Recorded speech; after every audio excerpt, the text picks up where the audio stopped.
ஏன்னா நாம் அவனுக்கு என்னது, அந்த இனத்தில் பிறந்தனால நம்ம கடமையை செய்வோம், நம்ம சொல்லுவோம். சொல்லாமல் இருந்தால் பாவம் தானே, அந்த இனத்தில் பிறந்துட்டோம். அதனால் வந்து இந்த பக்காத்தூசு ஏன்னா ஒரு கனவுல இருக்குது. ஏன்னா அந்த கனவு எப்படி சினிமா எப்படி என்னது பொய்யோ, சினிமா நடிப்புங்கிறது வந்து எப்படி அது உண்மை இல்லாததோ, அது ஒரு கதை டைரக்ஷன், ஏன்னா கேமரா ஒளி அப்படின்னோட அது பொய்யா போகுதோ, அது ஒரு பொய்ங்கிறத வந்து அது வந்து உண்மை இல்லை, இது பல பேர் சேர்ந்து இயக்கக்கூடிய ஒரு கதாபாத்திரங்கிறது மாதிரி இவனோட அரசியலும் முடிஞ்சிடும்.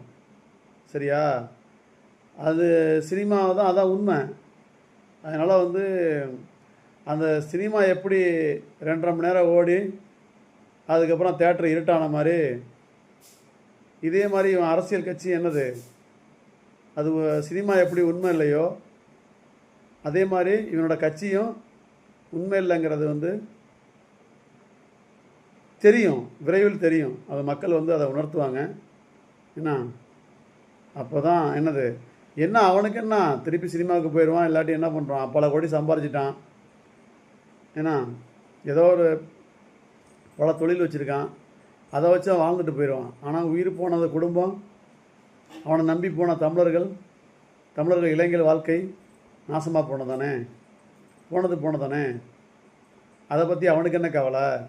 ஏன்னா அவன் இந்த இனம் சாராதவன், அவன் ஒரு தெலுங்கு இனத்தை சேர்ந்தவன், அவன் மாற்று இனத்தை சேர்ந்தவன், அவனுக்கு இதை பற்றி கவலை இல்லை. ஏன்னா அவன் இனமாக இருந்தால் கவலைப்படுவான். சாவரவன் தமிழன் தானே, போகிற உசுறு தமிழ் உசுறு தானே, நமக்கு அடிமையாக இருக்கவன் தமிழன் தானே. அதனால் அவனுக்கு எந்த கவலையும் இருக்காது, அவன் ஜாலியாக இருப்பான்.